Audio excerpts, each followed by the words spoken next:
Hi! Good evening. కొబ్బరి లవుజ్ అంటే అసలు మీరెప్పుడైనా విన్నారా? నేను చేసి చూపిస్తాను చూడండి. కొబ్బరిని ఇలా క్లీన్ చేసేసుకొని చిన్న చిన్న ముక్కలుగా తీసుకోవాలి. ఆ తర్వాత మనం ఎంత కొబ్బరి ముక్కలు తీసుకుంటున్నామో దాని క్వాంటిటీ తగ్గట్టు బెల్లాన్ని పాకాన్ని పట్టుకోవాలి. బెల్లం కూడా చాలా పలచగా రాకూడదు. చాలా థిక్‌గా రావాలి. అప్పుడే మనకి స్వీట్ చాలా బావుంటుందనమాట.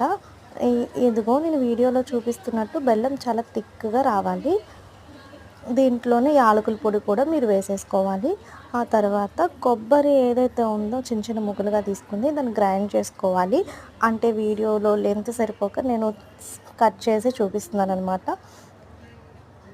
కొబ్బరిని ఇలా పొడిగా అయిన తర్వాత ఇలా మనం విడిగా తీసుకోవాలి. ఈ లోపల బెల్లం అనేది పాకం పట్టేస్తది.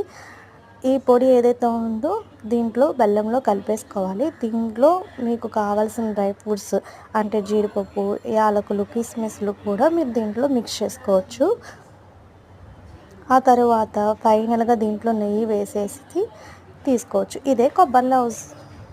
చాలా ఈజీగా ఉంటుంది. మీరు కూడా ట్రై చేయండి.